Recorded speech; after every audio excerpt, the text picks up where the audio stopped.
we turn our attention to what might be called the libertarian left, or more popularly, anarchism. This is the same logic shared by Marx and Freud. Functioning libertarian socialist institutions, I think they are an interesting model that I think is highly relevant.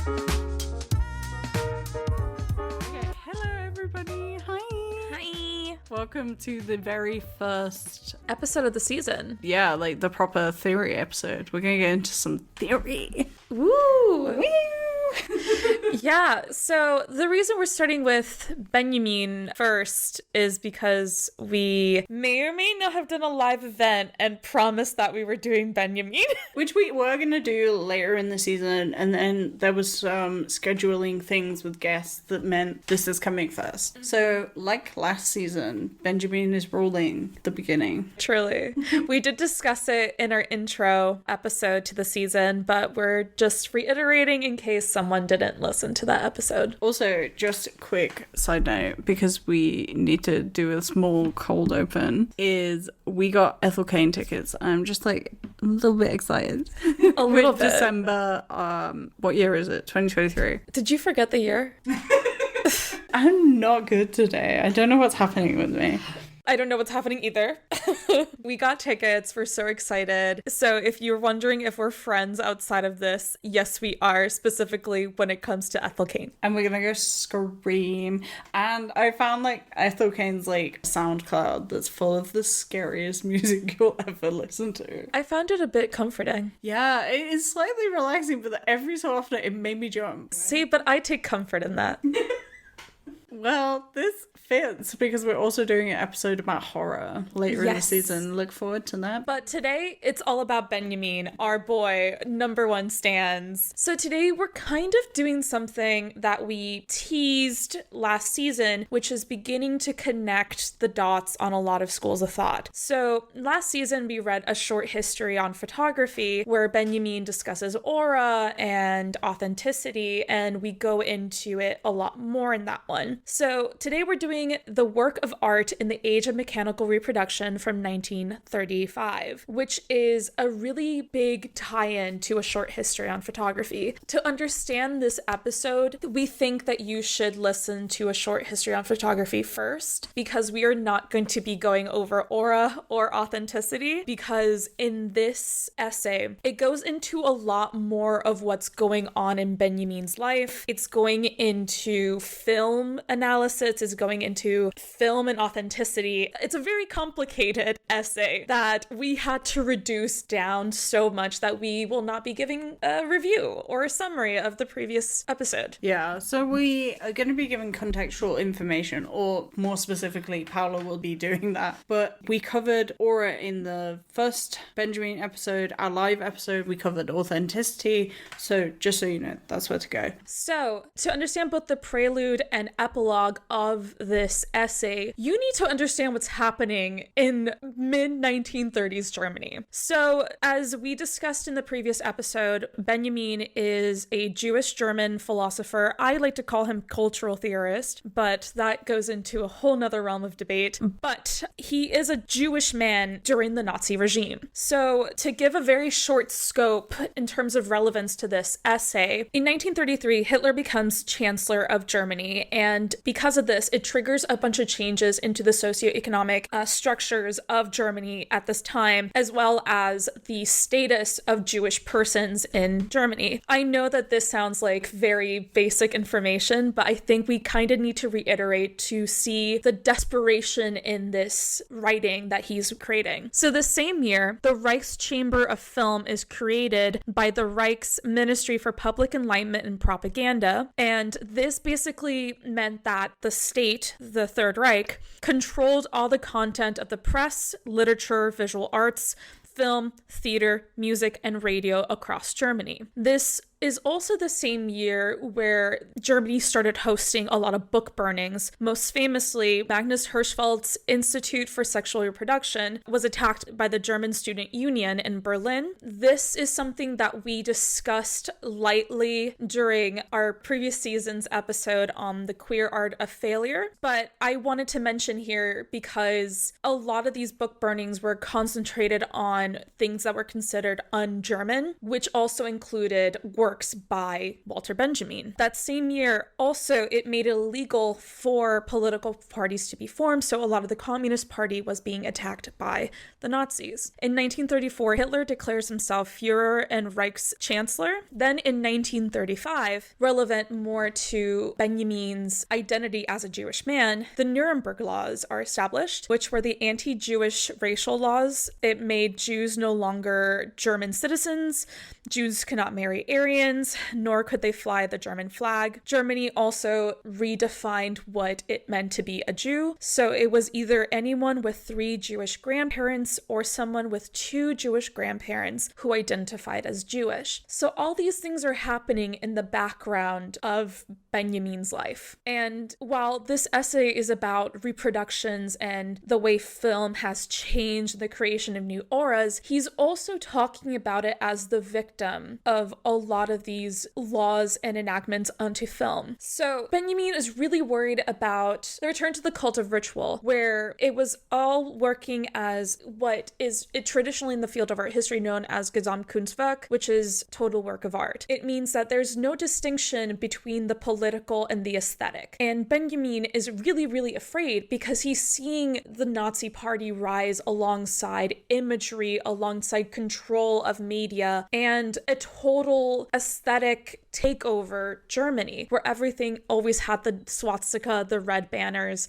specific clothing. So he's very much trying to explain where he's coming from. And this is also alongside a bit of rebellion. The prelude starts off with a really Marxist tone, and it is not subtle. He's using specific words like superstructure and substructure, as well as throughout the text using Leninist ideologies. So he's not only trying to sort of work out what's happening to film and photography in this time period, but he's also sort of trying to show why it's important at that time. Where I really wanted to discuss this essay is that I don't think it has aged badly. It's aged actually a little bit too well, because he doesn't mention Hitler specifically. He doesn't mention anything specifically, except maybe like a couple people that he had beef with. But it is a warning as well as it is an admiration of film and photography. It's just so many things at once. And I speak very passionately about it because this essay is quite influential to my own work. It sort of lives in the background of my brain as I write my PhD. So I'm very familiar with this piece of text, and obviously my interpretation may differ from others, but we will be discussing that throughout the episode. But I wanted to provide a bit of context there because I don't think you can discuss this essay without discussing the history of it. And with that, I'm going to turn it over to Hannah and ask you, what did you think about this essay, and what do you think about the context now with this essay? Yeah, I have a few questions about the context, but I'll say that in a minute. But I really enjoyed reading this text. Like, it's a very nice read. We'll include it in the description because it is freely available online. There's loads of different versions. Yes. Yeah, so some versions might differ slightly, but we'll put the one that we used in the description so you can see that. Yeah, so it's written really nicely. Again, we're looking at a translation, so the translation is written nicely. Kind of like last time. I think it's interesting, like what you were saying, it doesn't suddenly become not applicable, even if we're living in quite a radically different time period to what Benjamin is like seeing around him. So, you know, like some of the things I feel like he says he was afraid of throughout this essay is things that are happening today. So I thought it was a really interesting read. It's very thought-provoking. But the questions on the context that I wanted to ask were, I think you mentioned in passing some of the Marxist context and he drops two terms, I think, in the prelude, the superstructure and the substructure, and Paolo's got really nice definitions for these because I think they really bolster the work. Yes, and he's using language purposefully and fully knowing that he's going to get in trouble for it. So when he uses the word superstructure, he's talking about the political, legal, religious, cultural institutions that rest upon and are determined by economic base or modes of production. So my interpretation of this essay, like modes of production are anywhere from the actual creation of film to the distribution to it literally landing you in the seat you pay for a ticket. There is an economic structure to all of this. You buy ticket for film company makes money, woo. Obviously, this is a very simplified analysis because he only mentions obvious Marxist language right in the beginning, followed by his mention, I think more importantly, of the word substructure. So substructure is the foundation of society, like the foundations of a building, and it consists of the rest of society, so all social institutions, human behaviors, and all human social conditions. I think a lot of his argument relies on this. However, we're mentioning it right at the top because we're not going to go really into the Marxist reading of this essay. It's so difficult for us. Neither of us are experts on Marx, especially since this is now in combination with like Lenin and Soviet Marxism, which is completely beyond our scope of understanding. So rather than, give false narratives, we decided to just say on top, hey, this is happening at the same time. These are alternative readings. Maybe in the future we can revisit this and have a Marxist on with us so we can talk about it. But I wanted this to be highlighted specifically in this episode because Benjamin is kind of being a rebel in writing this. My understanding of this is he's being purposeful and he's basically saying, you can't stop me. I'm going to say what I want to say. And he's doing it in 1935. So 2 years after Hitler has become chancellor. I will also say we're not going to go deep into the Marxism stuff, but we will be touching on it towards the end, especially how it applies today.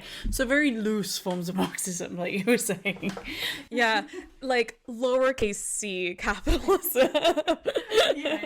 The other question I guess I also had that I think needs setting up at the beginning of this episode is, what is the age of mechanical reproduction? Are we still in it? How is it functioning? So this is another area where experts are divided. How I use this essay, I will say that established in this essay is that the age of mechanical reproduction is the 20th century. It is the creation of film, and film in a way that it was rapid. So I would say it's mostly associated with like 35 millimeter film. People can argue against that, but I want to say at the very, very least, 1890 is the start of the age of mechanical reproduction. I like to go a little bit further just because I like more of the mass production of film. That's where my argument lies, but you can go back to 1890. Are we still in it? That is where debates center. For me, I think we're still in the age of mechanical reproduction. I still use film, but I'm a hipster, as my supervisor has told me. But I think mechanical reproduction just has changed so much. So right now we're living in the age of AI art being free and available for people to use. That is a form of reproduction because it is outsourcing from different areas to create a single image. And we can go more into that and aura a little bit later. But to me, mechanical reproduction is such a vague concept that it's still applicable to the now. And I don't think it will ever stop being applicable. We spoke about it in our live episode, but we're definitely in a time of like super technological like leaps and bounds. So, I've been reading a book about museums and how people use their leisure time.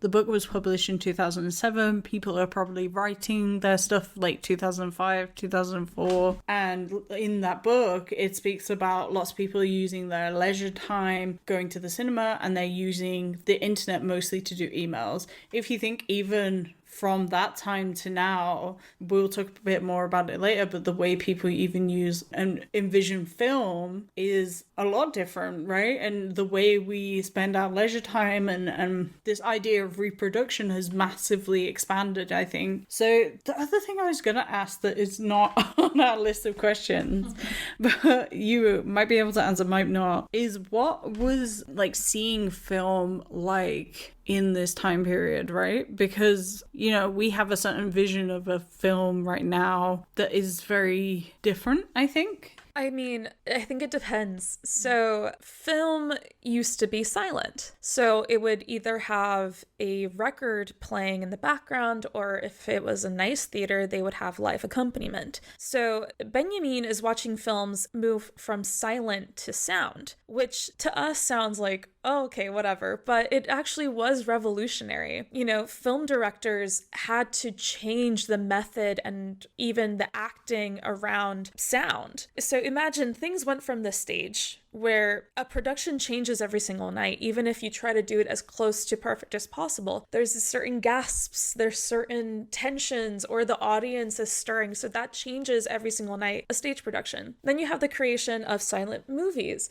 And silent movies, they have to act out as much as possible without having sound. So you're supposed to follow a story by charades, basically, and then with a couple captions inserted between scenes. But with the creation of sound and film together, that's completely different. So Benjamin really does go into the way that the camera moves and operates, and like how tension's held by withholding sound or giving a lot of sound. So seeing these films change within a span of 30 years, if that, is a tremendous thing. So it's no wonder he feels like a certain carnivalesque experience of it. Plus, people think that like there were no movie theaters. No, every single town, even like the middle of nowhere, had a movie theater because there was also newsreels. So it's also a really great way to get your news, and it would be news, entertainment. So these were spaces where people gathered and actually caught up, or they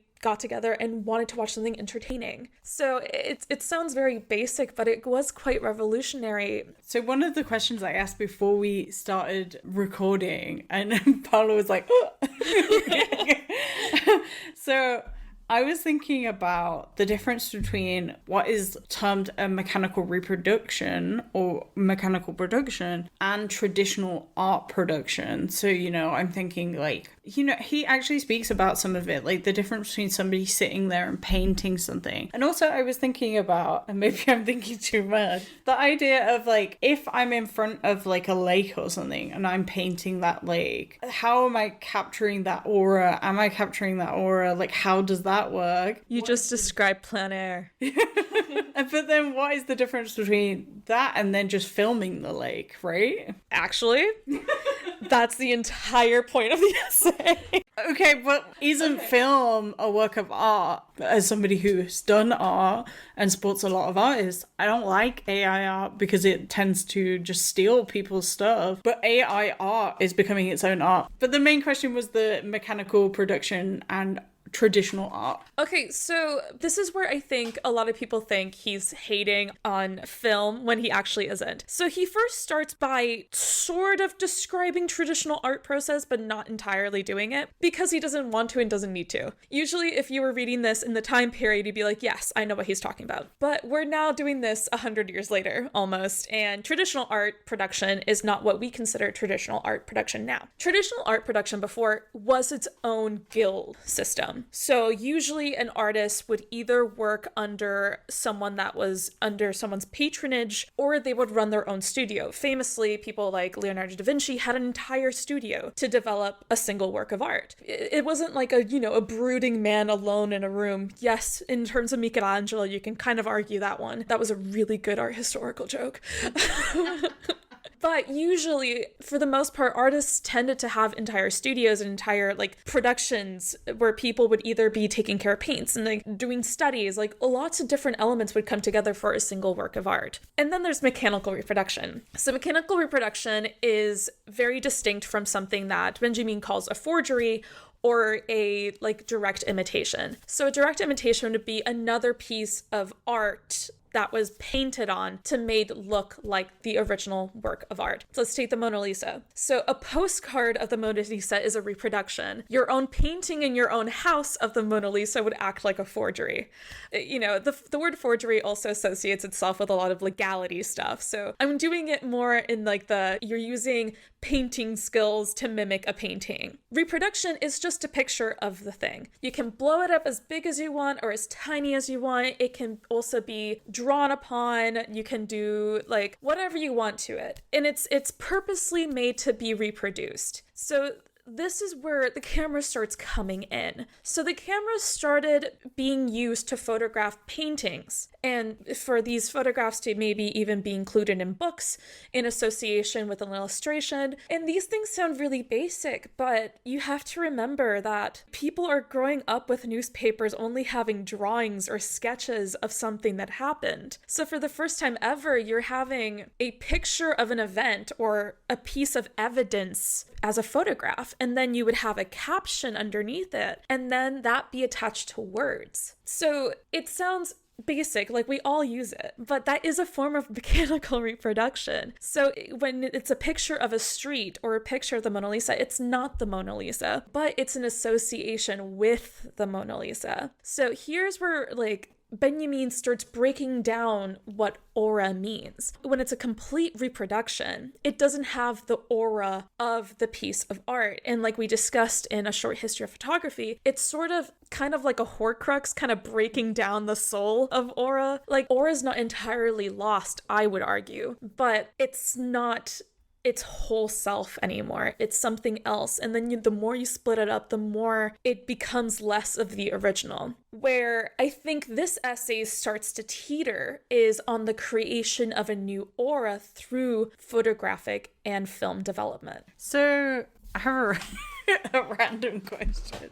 Oh my God, Hannah. I know, but I'm trying to like understand it and piece it together myself as somebody who is also not thinking through a historical lens. You know what I mean? Like, so I guess, is there a difference between art and mechanical reproductions, or can mechanical reproductions be art?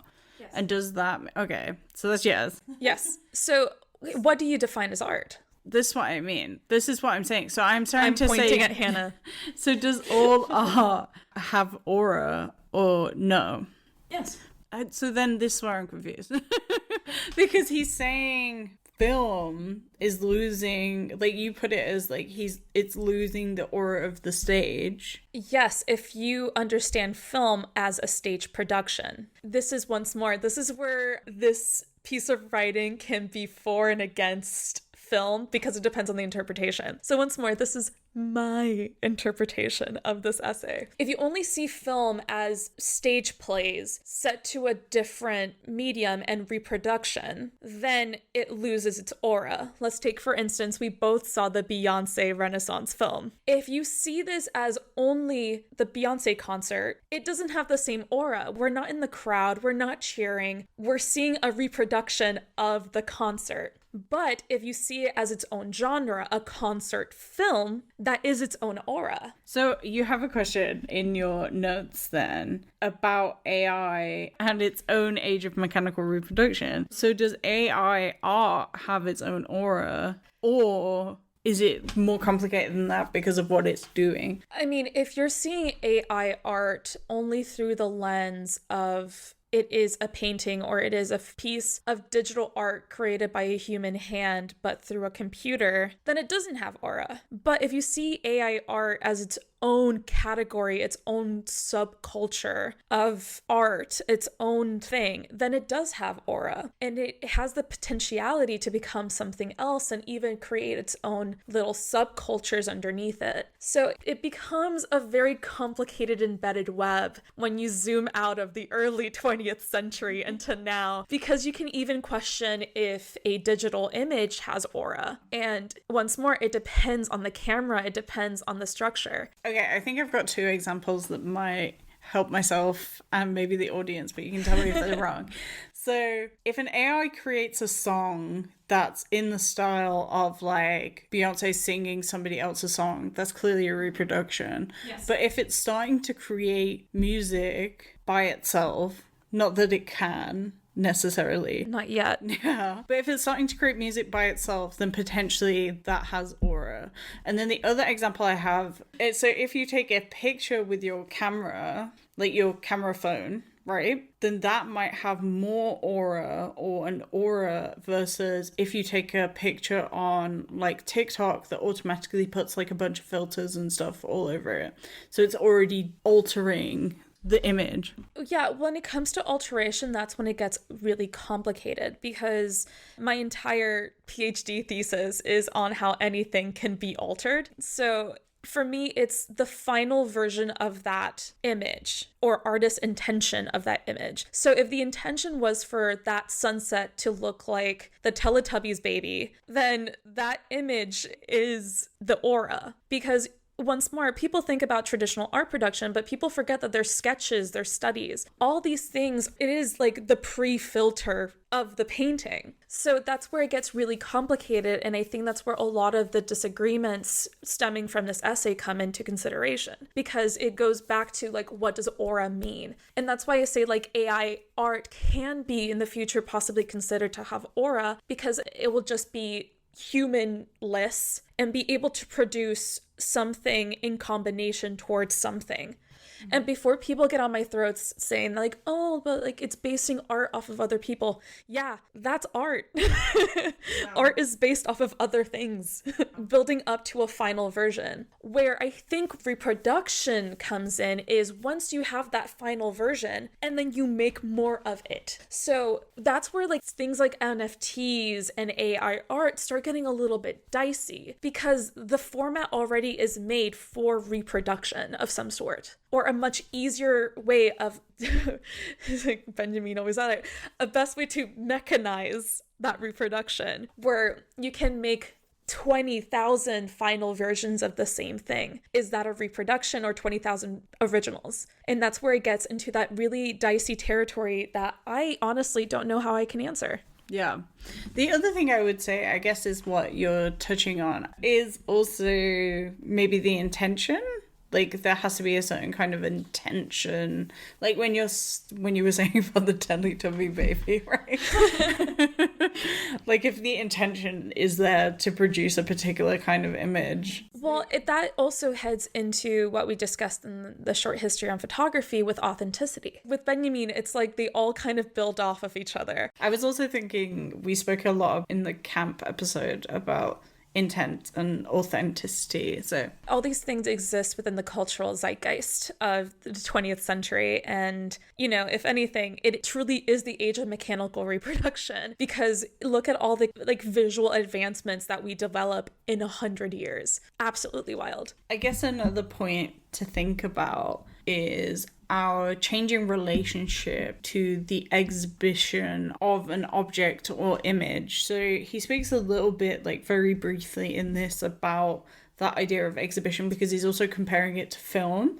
So rather than like one or two, maybe a group of people seeing something and seeing the original, now you've got many people seeing the reproduction. Once more, I think my art historian roots are truly showing up, and kind of purposefully this season I really wanted to go back to art history and show it as a way of relating back to general theory. I think art history is usually forgotten. So he talks about exhibitions, but I don't think once more people realize just how novel an exhibition is. Art used to be private. So you would have what he calls the cult of the ritual, which would be the everyday art, like the everyday life of art. That would include buildings, painted statues, all of these things around you, things, your jewelry, your dresses, like all of this are parts of art. But then you have the institution of art, where you buy or commission a piece. These things were usually held by the bourgeoisie. They had it in their homes. And it wasn't until the mid-1800s where you have the museum, where middle to upper classes were able to enter and look at all these pieces of art. Things that used to belong to very rich people are now being donated to the space for other people to see. Eventually, things become even broader, and you have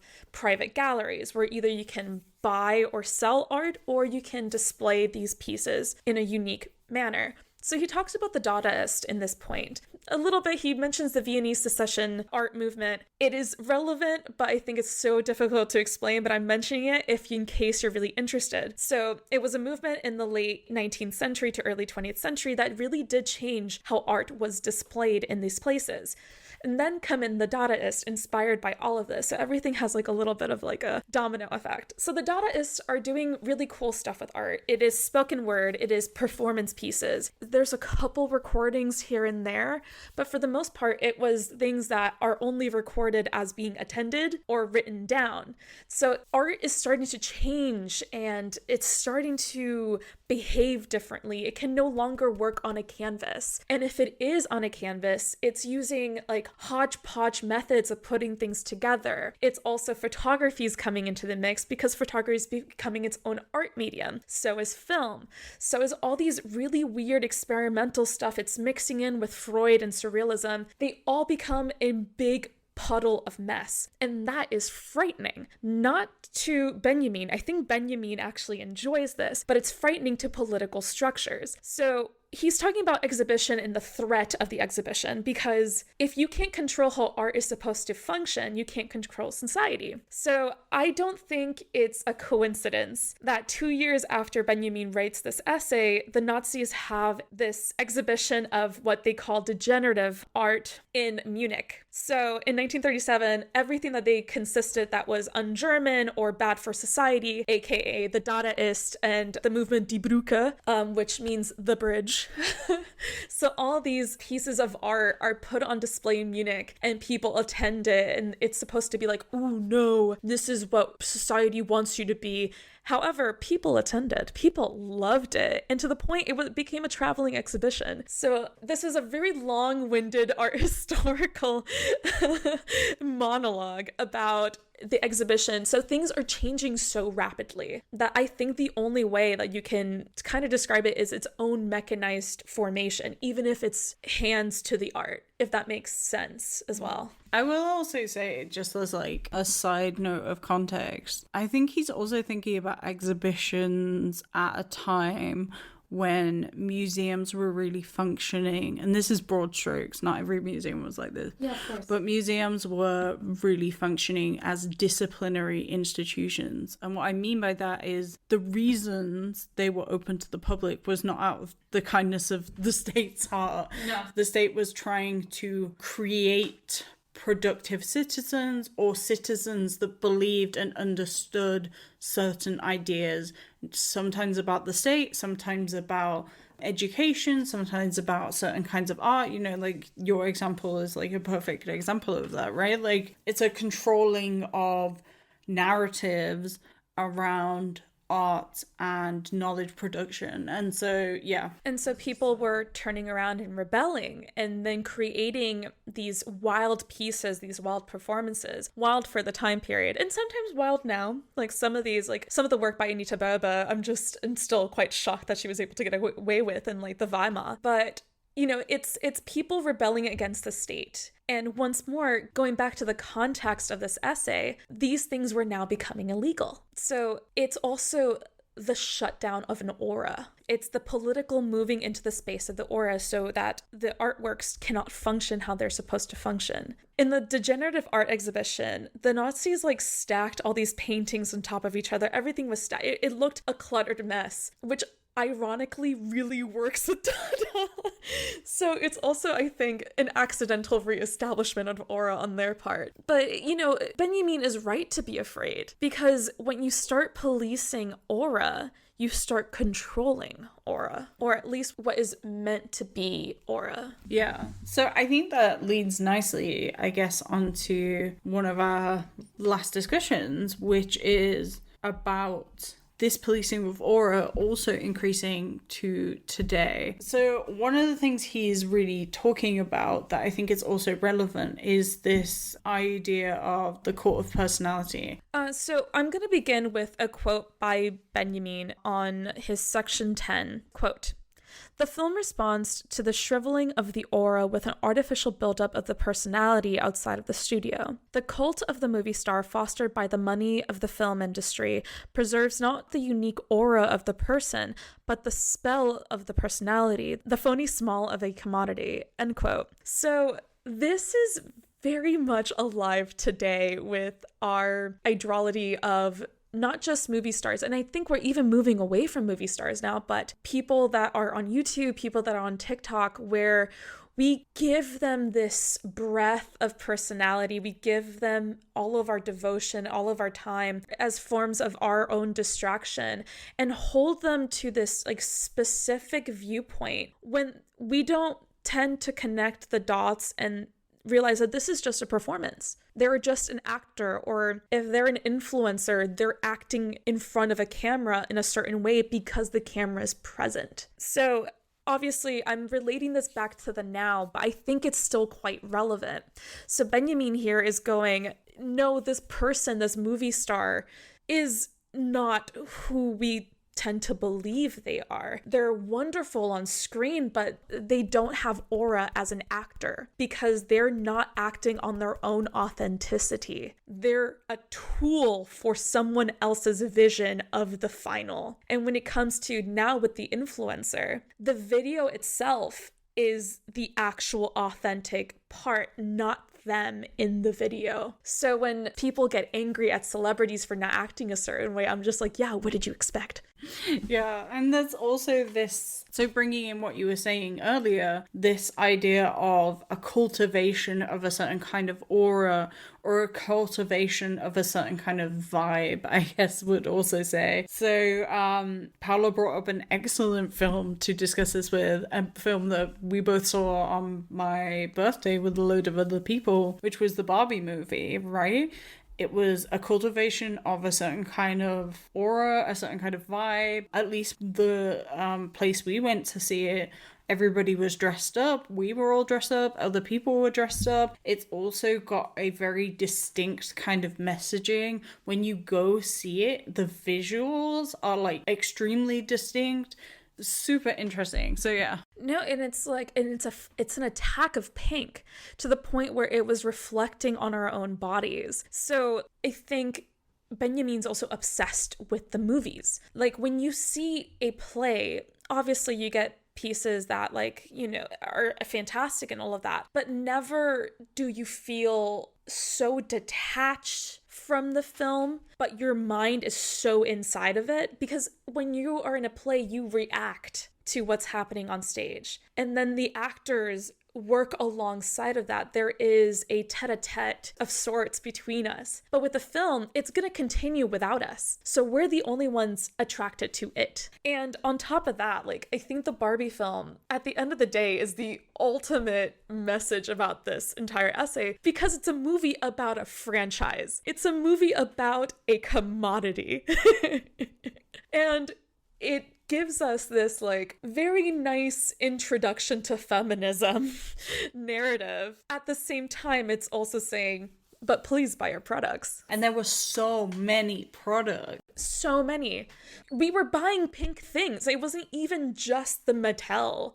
It was everything that was anywhere near the school of thought of Barbie pink. It's really interesting because we mentioned at the end of our live podcast about this idea of consumption and overconsumption and how that attaches to this idea of reproduction. And again, I don't think we're necessarily going to answer that, but it is something something, I guess, for you to think about. And we do have future episodes where we're going to go a bit more into that. So I think we've been recording for a little bit and we could say so much about this essay. Is there anything you want to say, Paula, before we move on to your source? Yeah, I think the last thing I will say, and it's a bit of giving people a reading, this text, I personally think, is in correspondence with Siegfried Krakauer's essay from 1916, The Cult of Distraction.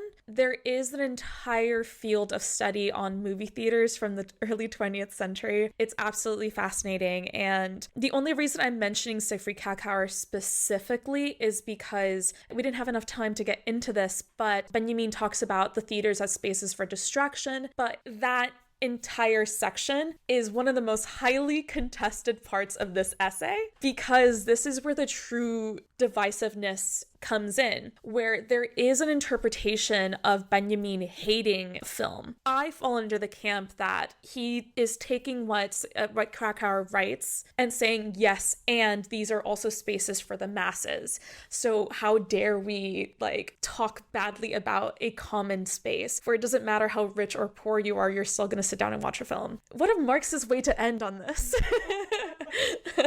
And obviously, if you know me in real life, I'm always down to talk about this, but it is, I think, a topic I would like to discuss in the future with someone that's in film studies. I'm friends with a couple German film students, so hopefully maybe in the future, season 3, we can sit down and have a discussion about this. But yeah, if you're interested in sort of more film analysis, one, we will be discussing a bit more this season through horror films, but also if you really like this sort of type of discussion, early 20th century German philosophers, who knew?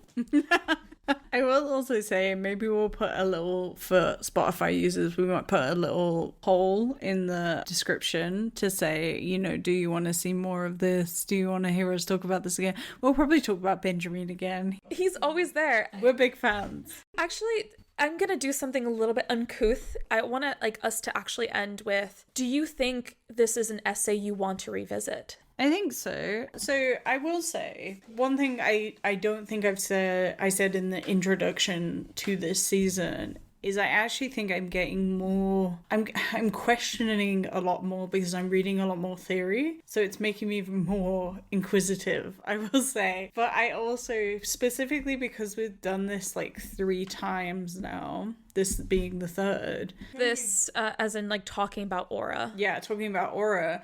I'm getting increasingly interested in this idea of aura. It is really interesting. It's something I'm going to keep thinking about, especially when there's this tension, I guess, when you're talking about this is a common space for the masses, but it's also a space of control, and even though film is done by lots of different people, you see certain themes appear. So an example I can give is there's been quite a bit of writing on the increase of films that either talk about communism specifically or are giving Marxist values, but then they're films that cost so much to make, and then it's selling that product of Marxism to a consumer audience. So what are we actually doing? And so I think there's something interesting, the tension he feels is a tension that's much bigger for us right now. Yeah. I think we can close it by something that Benjamin even mentions in the prelude, which is the quote, "The result was that one could expect it not only to exploit the proletariat with increasing intensity, but ultimately to create conditions which would make it impossible to abolish capitalism itself." Exactly. And I was like, oh my God.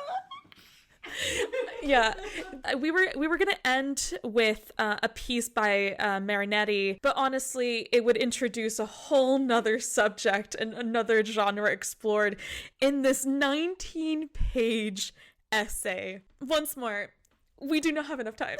We're trying to give you short bursts. If you're clamoring for us to get really in depth about a certain topic, just let us know. I think it's also it's rare for me to ever feel comfortable in a subject, and I think I'm being quite vulnerable with this one because this is still, once more, I keep saying it, but it's because it is a contested piece of work where each person that reads it has a very different interpretation, to the point where we even disagreed on certain parts of this essay. And I just had to pull out our historical receipts and cash them in. But of course, and also you're welcome to disagree with my reading. That is perfectly fine. So don't use us in your undergraduate essays, please. Or if you do, just say it's our point of view, not other people's. You know what I mean? Don't use us like broadly, vaguely. Do not use any metaphors surrounding the Teletubby sun. Yeah, don't do that, please. All right, are we closing? Yeah, we can do. All the stuff that I found are going to be in the notes. We also have an expert on YouTube that gives a much shorter synthesis of this essay. She goes more into the actual essay. We kind of did more of a response to the essay, as with any theory. And I think with that, we can say adios. Bye. Tschüss. Thank you so much for listening to Theoryish. We really appreciate it and would love to hear your thoughts. Check out our Instagram, Facebook, TikTok, and Twitter at Theoryish_pod for up-to-date information, and please rate, follow, and leave a review wherever you're listening to the podcast. If you're interested in finding anything we have mentioned in the episode, please check our show notes or description to find more details. You can also contact us at theoryishpodcast@gmail.com. See you next time. Goodbye.